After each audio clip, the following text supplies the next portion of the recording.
Então, essa aqui é o primeiro estágio da leitura analítica, certo? O segundo estágio da leitura analítica, ele vai encher de carne esse esqueleto que a gente acabou de estudar, certo? Então, ele vai colocar conteúdo nessa estrutura. Então, a estrutura ali vamos dizer assim, é só uma estrutura de ferro, de aço, e aí a gente joga concreto naquilo e a gente constrói uma obra literária, certo? No segundo estágio, enquanto o primeiro estágio busca entender a estrutura do livro, o segundo busca entender o conteúdo do livro. Tá? Então, a gente pode seguir já daquela quarta dica, né? Então, a gente teve essas quatro dicas, a gente já tem a quinta, que a gente prossegue com esse segundo estágio da leitura, que é a leitura analítica. Tá? O segundo estágio, ele começa com a quinta dica, já dando continuidade, encontrar e definir os termos. O que são termos? Bom, aqui entra muito a questão da terminologia, tá? Que seria interessante também um pouco de estudo sobre etimologia. Quando você está lendo um livro, você circular ou riscar as palavras que você não entende muito bem e buscar uma explicação sobre aqueles termos, né? Dentro da origem daqueles termos, de onde veio do latim, qual é o significado disso no idioma original, entre outras coisas. Tá? Então o objetivo é encontrar e definir os termos. Os termos são as palavras-chave que o autor usa. Eu costumo usar esse termo, né? Palavras-chave.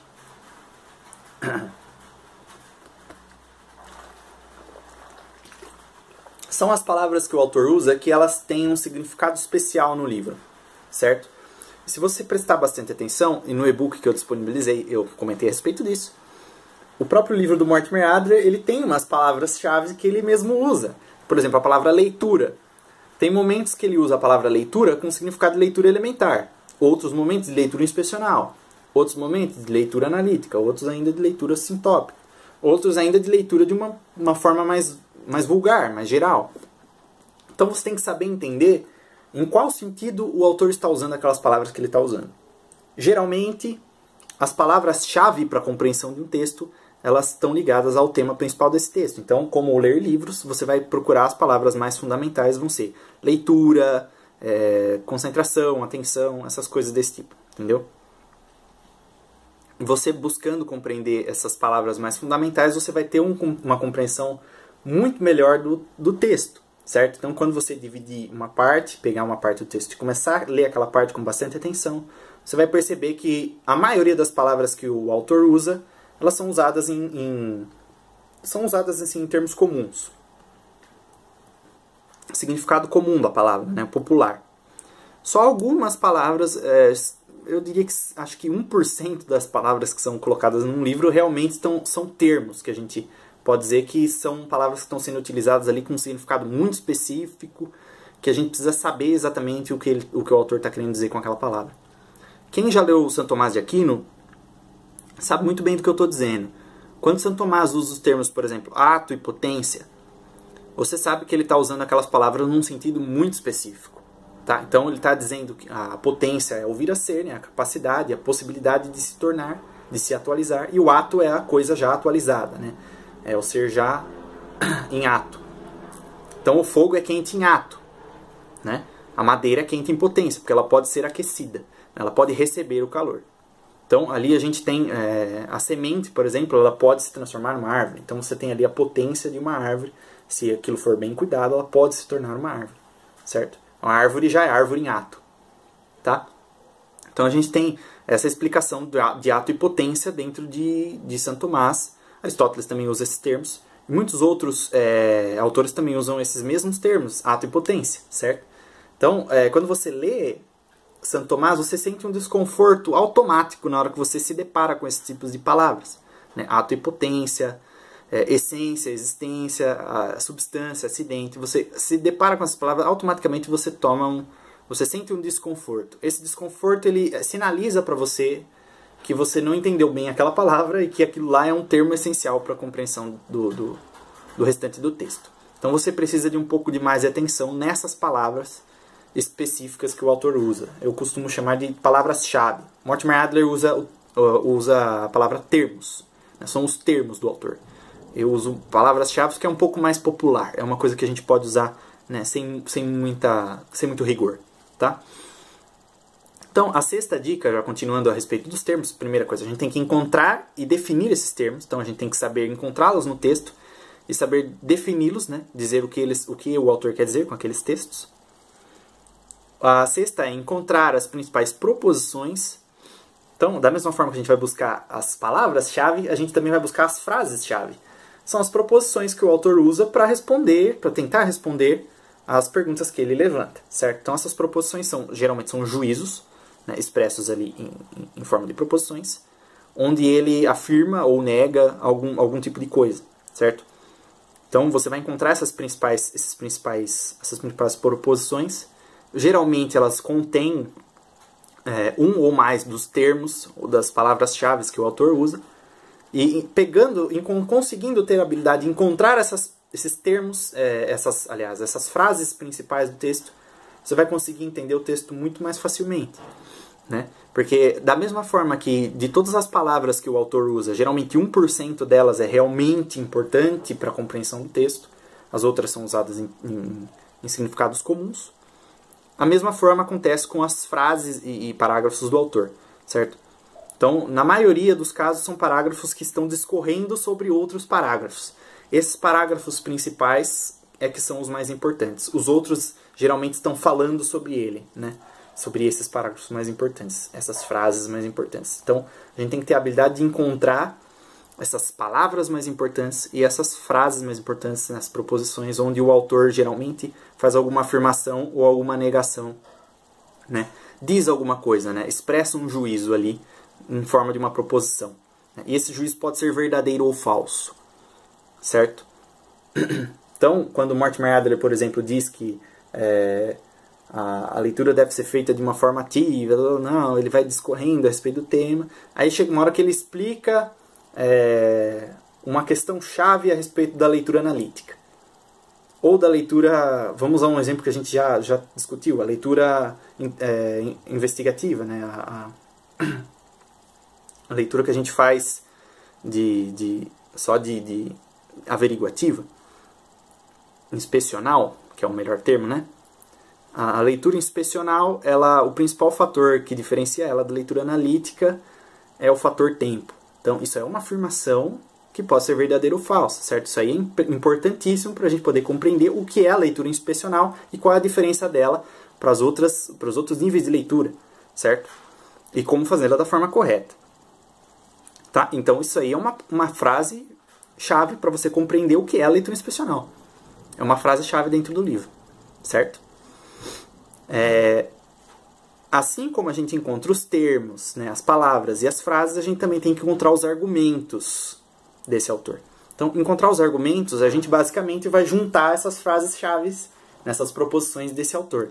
E a gente vai encontrar os principais argumentos que esse autor usa para justificar ou para tentar responder as perguntas que ele levantou e que a gente conseguiu levantar já na quarta dica, lembra que eu comentei? Sobre quais são os problemas fundamentais do livro. Tá? Então, os argumentos que ele vai usar para tentar responder essas perguntas. E é justamente isso que leva à nossa oitava dica, que termina o segundo estágio, que é encontrar as soluções propostas pelo autor, que geralmente estão contidas nesses argumentos que o autor coloca. Então, qual é a solução que ele dá para o problema que ele está tratando nesse livro? Ele está tratando um problema de moral? Qual o problema que é? A gente levantou na quarta dica, né, no quarto passo. No oitavo, a gente vai tentar colocar quais são as respostas. A gente vai encontrar as respostas que o autor colocou para essas questões, as respostas que ele propôs para esse problema, certo? Bom, aí a gente pode dar uma revisada agora. O primeiro estágio, a gente entende a estrutura. O segundo estágio, a gente entende o conteúdo.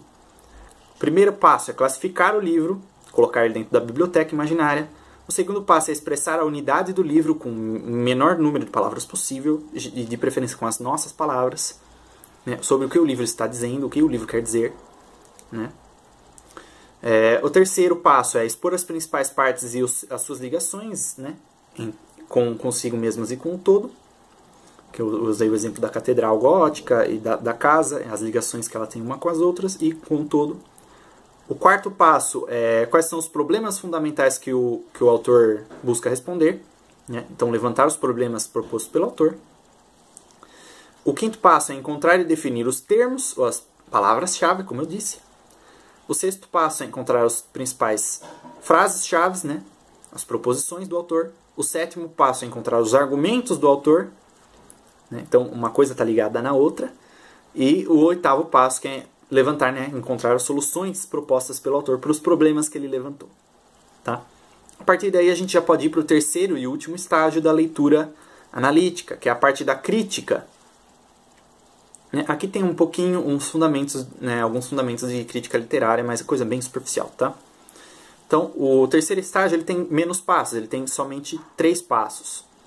Então, a gente pode também seguir na continuidade, né? A gente tem o primeiro até o oitavo, e a gente pode continuar daqui do 9º passo, que seria o terceiro estágio da nossa leitura analítica. Então, no primeiro estágio a gente entendeu a estrutura, no segundo o conteúdo e no terceiro a gente faz uma crítica de tudo isso. Certo? É verdadeiro ou não? E daí? Serve para alguma coisa? Qual é a finalidade? Qual é o objetivo? Tá? É aqui que a gente constrói a nossa crítica. Deixa eu tomar uma água. Bom, vamos lá. O 9º passo que a gente vai dar logo em sequência da solução dos problemas para fazer a nossa crítica, a gente tem que ter em mente uma coisa, né? Que é justamente o que esse 9º passo vem trazer para a gente. Entender primeiro, para depois emitir julgamento. Então, uma coisa que eu vejo muito frequente hoje, as pessoas, o famoso não li, não gostei, né? As pessoas não leram o autor, não leram os livros dele, não estudaram suas principais ideias, e ainda assim insistem em dizer se aquilo é bom ou ruim, se gostaram ou não, quais são os erros e quais são os acertos daquele autor, certo? Então, eu vejo essa injustiça sendo cometida muito, principalmente aqui no Brasil com o Olavo de Carvalho, né? Você vê muitos textos dele, muita gente, muitos críticos, né, falando mal da obra dele, mas sem nunca ter lido um livro dele na vida. E aí, como eu disse, né, o famoso não li, não gostei. Então, antes da gente emitir algum tipo de julgamento, positivo ou negativo, a gente tem que ler e entender o livro, certo? Então, eu também critico muito alguns marxistas que se dizem marxistas sem nunca terem lido Marx na vida, né? E como é que uma pessoa pode dizer que concorda com a ideia de um autor sendo que nunca leu as ideias desse autor, nunca estudou as ideias desse autor? Não é possível, né? Não tem como. A mesma coisa vale para quem não concorda com a ideia do marxismo. Não tem como você discordar de uma ideia também, se você não a conhece, né? Não tem como você emitir nenhum tipo de julgamento. Então, a ideia é que você primeiro leia o texto, leia o autor, entenda, e depois você aí você pode construir algum tipo de crítica a respeito daquele autor, a respeito daquele livro, ou a respeito daquele livro em particular, certo? O décimo passo ao discordar, não seja competitivo. Então, uma dica que Mortimer Adler deixa praticamente, né? Um conselho. Quando a gente for emitir algum tipo de julgamento que não é favorável, é uma discordância, a gente tem que discordar sem causar discórdia, vamos dizer assim. Né? Então, a gente tem que buscar emitir nosso julgamento, mas sem buscar fazer aquilo com uma espécie de com uma ideia de criar competição ou brigas ou intrigas, certo? Basear a nossa crítica, basear a nossa discordância em alguma coisa concreta e não em picuinhas ou numa opinião ou simplesmente para aparecer, como muita gente faz hoje, certo? O 11º passo é entender a diferença entre episteme e doxa, eu costumo falar, né?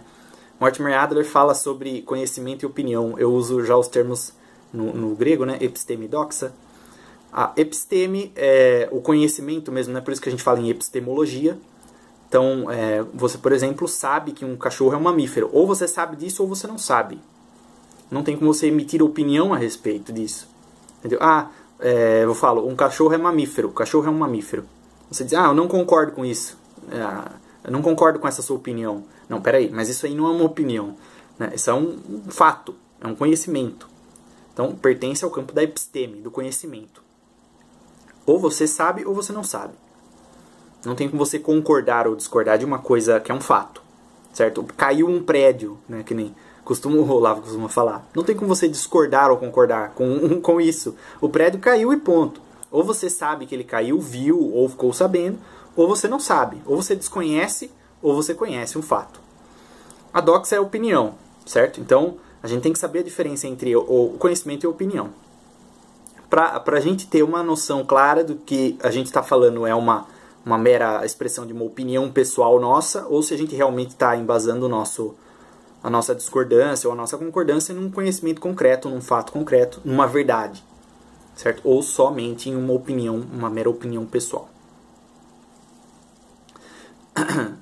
Certo? Então são esses os 3 passos do estágio da crítica, né? Que a gente faz depois da leitura. Se a gente for fazer essa crítica, a gente tem que saber apontar o erro do autor da forma correta, né? Dar razões, né, para isso. Se esse autor está mal informado, ou se ele está desinformado, ou se ele está sendo ilógico, ou se a análise dele está incompleta. Bom, na próxima aula a gente vai tratar sobre a leitura sintópica, tudo bem? Então, todos fiquem com Deus e até a próxima.